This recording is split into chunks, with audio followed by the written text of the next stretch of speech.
국내 대형 건설사들이 건축물을 시공하면서 국민의 생명 및 안전과 직결되는 소방공사를 불법 하도급 시공 위반 등을 자행하다가 소방시설공사업법 위반으로 경기도 특별사법경찰단에 적발됐다.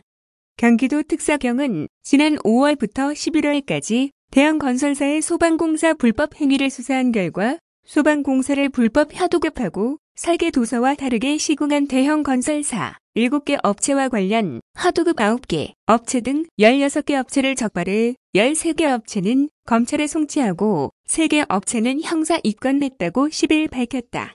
수사를 통해 드러난 불법 행위는 소방공사 불법 하도급, 소방시설 시공 위반, 미등록 공사, 소방감리 업무 위반 등이다.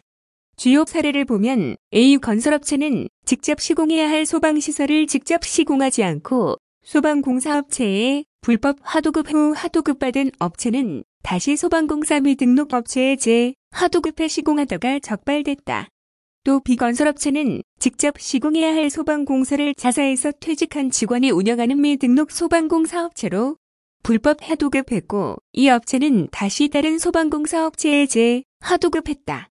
특히 B건설업체는 이 과정에서 하도급 업체와 자재만 납품하는 것으로 계약했지만 실제로는 시공과 하자 보수까지 책임지게 하는 이면계약을 했던 것으로 수사 결과 드러났다.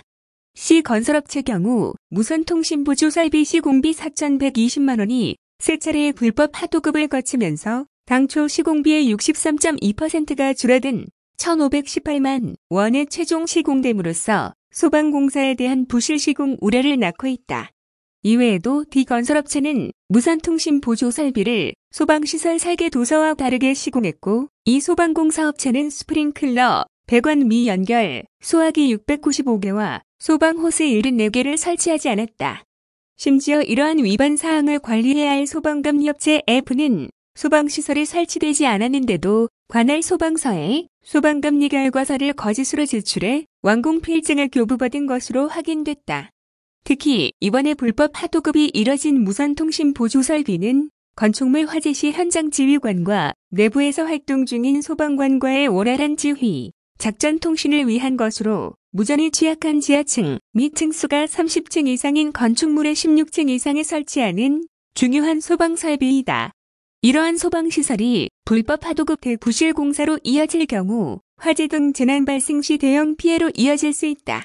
소방시설공사업법에 따라 소방시설공사 불법 하도급 행위는 1년 이하의 징역 또는 1,000만 원 이하의 벌금과 3개월 이내의 영업정지, 소방공사 시공, 감리 위반 행위는 1년 이하의 징역 또는 1,000만 원 이하의 벌금과 1개월의 영업정지, 소방공사 미등록 공사 행위는 3년 이하의 징역 또는 3,000만 원 이하의 벌금에 처해진다.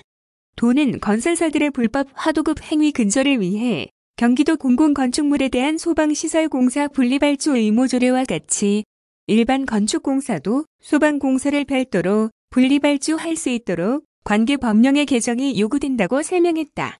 이병우 경기도 특별사법경찰단장은 이번 수사는 이재명 지사의 특사경 확대 방침에 따라 지난 4월 소방수사를 특사경에서 할 수 있게 함으로써 전국 지자체 최초로 이뤄낸 성과라며 국민의 생명과 직결된 소방공사의 불법 행위가 근절되어야 한다. 앞으로 불법적인 소방공사를 뿌리 뽑기 위해 중형 건설사까지 수사 범위를 확대해 나가겠다고 말했다. 한편 이번 단속에 적발된 일부 건설사들은 위법 행위는 인정하면서도 건설 현장에서 이뤄진 것이지 본사에서 위법 행위를 묵인한 것이 아니다. 법인의 책임은 없다고 주장하고 있다.